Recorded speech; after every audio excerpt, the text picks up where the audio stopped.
दरवाजे पर लगा निशान पुराना और घिसा हुआ था, लेकिन नंबर बिल्कुल साफ था, 13। यह मेरे छात्रावास का नया कमरा था। बेशक यह मेरी पहली पसंद नहीं थी। कॉलेज का साल शुरू होते ही सारे कमरे भर गए थे और मैं देर से आया था। एक ऐसा छात्र जो सेमेस्टर शुरू होने के एक हफ्ते बाद पहुंचा था। वार्डन, एक थके हुए चेहरे वाले पतले दुबले आदमी ने सहानुभूति से कंधे उचकाए। आखिरी कमरा है बेटा। पिछला किराएदार, वह बिना कुछ कहे चला गया। उसने कहा, अपनी नजरें मुझसे नहीं मिलाईं। कुछ छात्र ऐसे ही होते हैं, दबाव नहीं झेल पाते। उसने मुझे एक भारी पीतल की चाबी दी, जिस पर एक घिसा हुआ लकड़ी का टैग लगा था।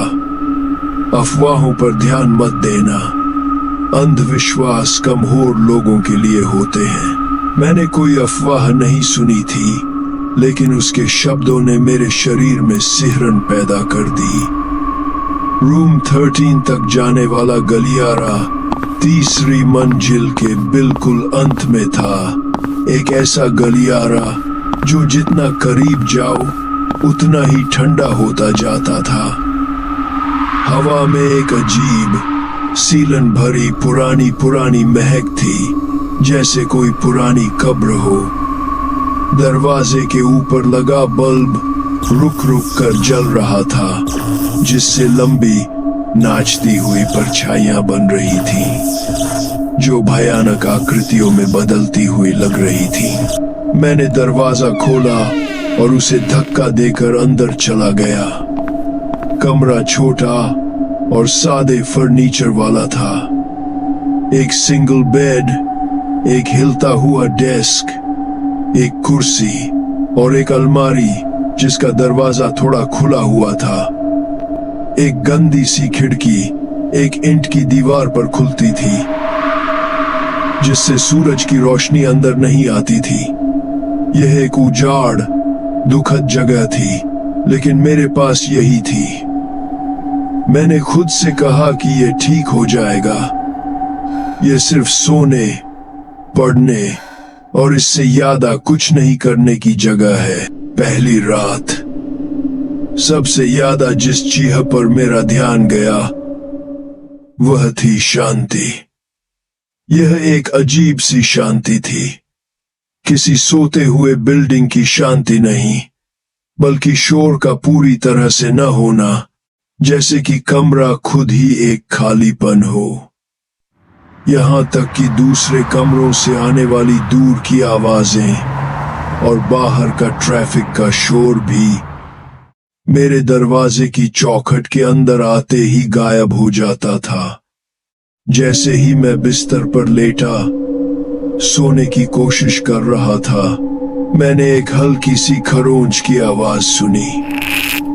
यह एक लयबद्ध हल्की सी आवाज थी, जैसे छोटी छोटी उंगलियां लकड़ी पर खरोंच रही हो। यह दीवारों के अंदर से आ रही थी। मैंने खुद से कहा कि यह सिर्फ चूहे हैं, हॉस्टल में चूहे होते हैं। लेकिन फिर ठंड शुरू हो गई। यह एक गहरी चुभने वाली ठंड थी, जिसे कोई भी कंबल नहीं रोक सकता था।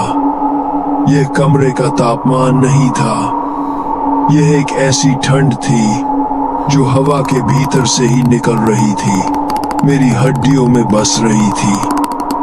मैंने कंबल को और कसकर खींचा, कांपते हुए, और अपनी नर के किनारे पर एक परछाई देखी। वह अलमारी के दरवाजे के पास से गुजरी, इतनी तेजी से कि मैं उसे ठीक से देख भी नहीं पाया। मेरा दिल होड़ से धड़क रहा था, लेकिन वहां कुछ भी नहीं था। अलमारी का दरवाजा अभी भी थोड़ा खुला हुआ था। उसके अंदर का कालापन खुद ही एक जीवन की तरह धड़क रहा था। मैंने खुद को समझाया कि मैं बस थक गया हूं। नए शहर में आने का तनाव और रात का समय मेरे दिमाग के साथ खेल रहे थे। आखिर मैं एक बेचैन, बिना सपनों की नींद में सो गया। दूसरी रात हालत और भी खराब थी। खरोंच की आवाजें और भी तेज और लगातार हो रही थीं। अब ये करीब लग रही थी, जैसे कि मेरे बिस्तर के सिरहाने के ठीक पीछे से आ रही हो। मैंने अपना फोन निकाला और हेडफोन लगा लिए। शोर को दबाने के लिए तेज संगीत बजाया, लेकिन फिर मैंने कुछ नया सुना। फुसफुसाहट। वह शुरू में बहुत धीमी थी, इतनी कम कि मैं शब्दों को समझ नहीं पा रहा था। वे एक बच्चे की आवाज जैसी लग रही थी, दुखी और याचना करती हुई। मैंने अपने हेडफोन उतार दिए। फुसफुसाहट अभी भी थी, और वे अब दीवारों से नहीं आ रही थी, वे हवा से ही आ रही थी, हर जगह से एक साथ। मेरे चारों ओर एक ठंडी धुंध की तरह घूम रही थी। मैं डर के मारे सीधा बैठ गया। मेरा शरीर खोंटे जैसा हो गया था। मैंने कमरे में तलाश किया।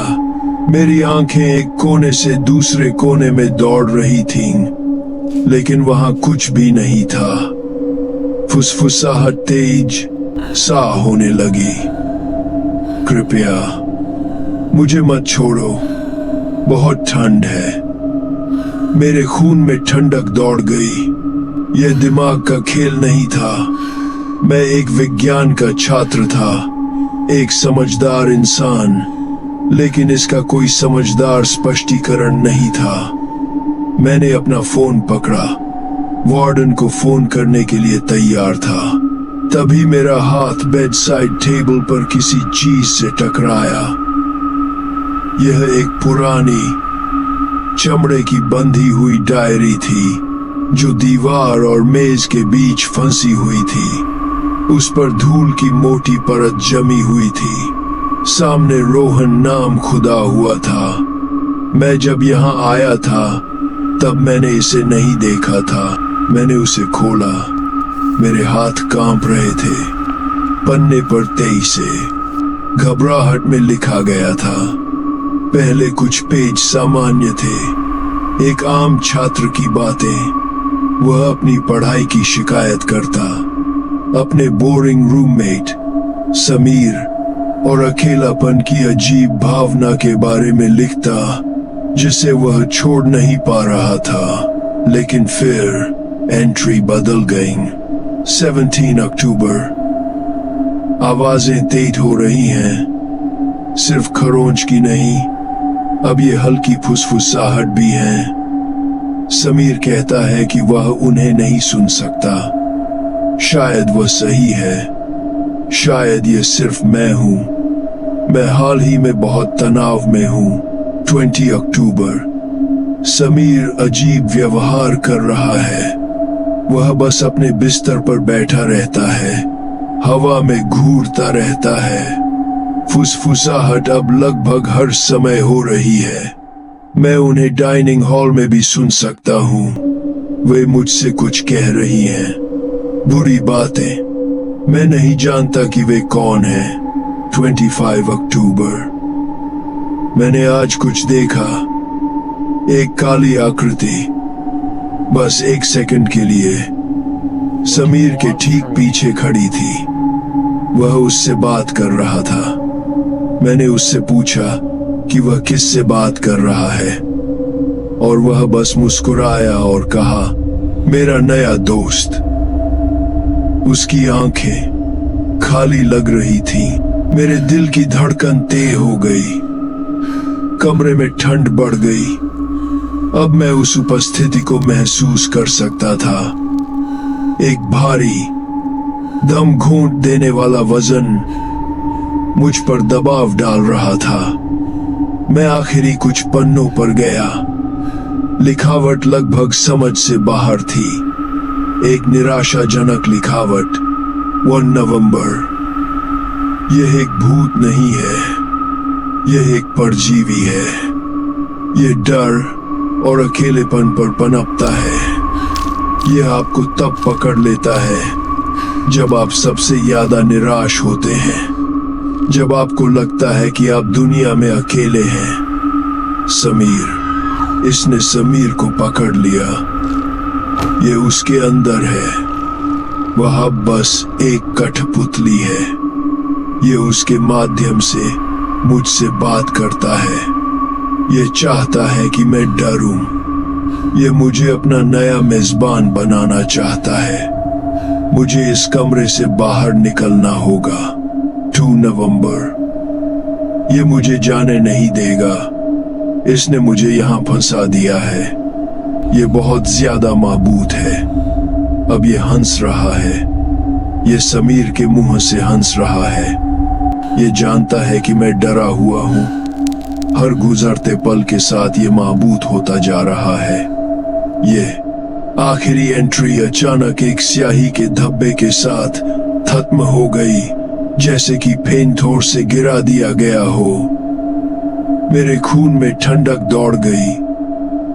डायरी मेरे कांपते हाथों से गिर गई और फर्श पर धड़ाम से गिर गई। कमरे में फुसफुसाहट एक पीड़ा भरी आवाज़ों की गूंज बन गई जो तेज हो रही थी। खरोंच एक तेज धमक में बदल गई, जैसे कि कुछ दीवारों से बाहर निकलने की कोशिश कर रहा हो। मैं दरवाजे की तरफ भागा, ताला खोलने की कोशिश कर रहा था। वह अटक गया था। मैंने हैंडल को हिलाया, लेकिन वह टस से मस नहीं हुआ। कमरे का एकमात्र बल्ब तेजी से टिमटिमाते हुए पूरी तरह से बुझ गया। मेरी सांस गले में अटक गई। मैं बर्फीली हवा में अपनी सांस देख सकता था। मेरी आंखों को आदत हो रही थी और मैंने कमरे के सबसे काले कोने से एक आकृति को बाहर निकलते देखा। वह लंबा और पतला था। उसकी आकृति गर्मी की धुंध की तरह हिल रही थी। उसने एक फटा हुआ शर्ट पहना था, बिल्कुल वैसा ही जैसा समीर ने डायरी में लिखा था। वह समीर था। उसका सिर एक तरफ झुका हुआ था। उसकी गर्दन एक अजीब कोण पर थी। उसकी आंखें इंसानों जैसी नहीं थीं। वे दो चमकती हुई बुरी लाल बिंदियां थीं। एक खुरदुरी, गले से आने वाली आवाज, फुसफुसाहट और आहों का एक समूह उसके गले से गूंजी। हेलो आर्यन, उसने कहा। उसकी आवाज एक दोस्त की ग्रीटिंग का भयानक महक था। मुझे एक नए दोस्त का इंतजार था। मैं पीछे हट गया। मेरे पैर चादरों में उलझ गए। मेरे डर के बीच एक ही विचार आया, डायरी। परजीवी डर पर पनपता है। मुझे उससे लड़ना होगा। मैं तुमसे नहीं डरता। मैं चीखा। मेरी आवाज कांप रही थी। तुम एक कायर के सिवा कुछ नहीं हो। तुम अकेले और डरे हुए लोगों पर हमला करते हो। आकृति रुकी। उसका सिर और भी ज्यादा झुका हुआ था। फुसफुसाहट एक पल के लिए कम हो गई, जैसे कि वह हैरान हो गया हो। मैंने सही जगह वार किया था। मैं आगे बढ़ा। तुम एक परजीवी हो, एक कायर जो एक ऐसे शरीर में छिपा हुआ है जो तुम्हारा नहीं है। मैं चिल्लाया, साहस की एक नई लहर महसूस करते हुए। आकृति चीखने लगी। एक ऐसी आवाज जो इतनी अजीब और गुस्से से भरी थी कि मैं पीछे गिर गया। दीवारों में धमक तेज हो गई और हवा एक काले ऊर्जा से भर गई। आकृति ने झपटा मारा, लेकिन उसकी हरकतें धीमी थीं, जैसे कि मेरे शब्दों ने उसकी पकड़ को कमजोर कर दिया हो। मुझे मेरा मौका मिला। मैं खिड़की की तरफ भागा। गंदा कांच मेरी एकमात्र उम्मीद थी। मैंने डेस्क से कुर्सी पकड़ी और उसे अपनी पूरी ताकत से घुमाया। कांच एक बहरे करने वाली आवाज के साथ टूट गया।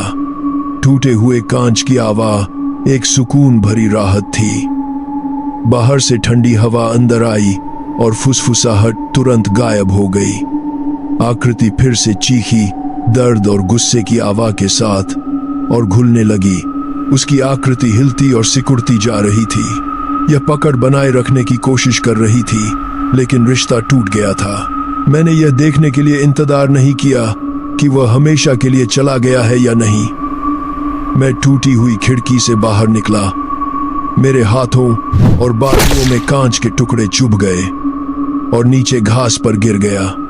मैं पीछे देखे बिना भागा, छात्रावास से दूर, तीसरी मंजिल से दूर, रूम 13 से दूर। मैं उस छात्रावास में कभी वापस नहीं गया। आखिरी बार जब मैंने सुना, रूम 13 अभी भी खाली था। कॉलेज को उसमें रहने वाला कोई नहीं मिल रहा था। लेकिन कभी जब मैं एक शांत कमरे में अकेला होता हूँ, तो मैं अभी भी एक हल्की खरोंच की आवाज सुन सकता हूँ, और मैं इस भावना को दूर नहीं कर सकता कि कुछ अभी भी बाहर है, कहीं अपने अगले मौके का इंतजार कर रहा है।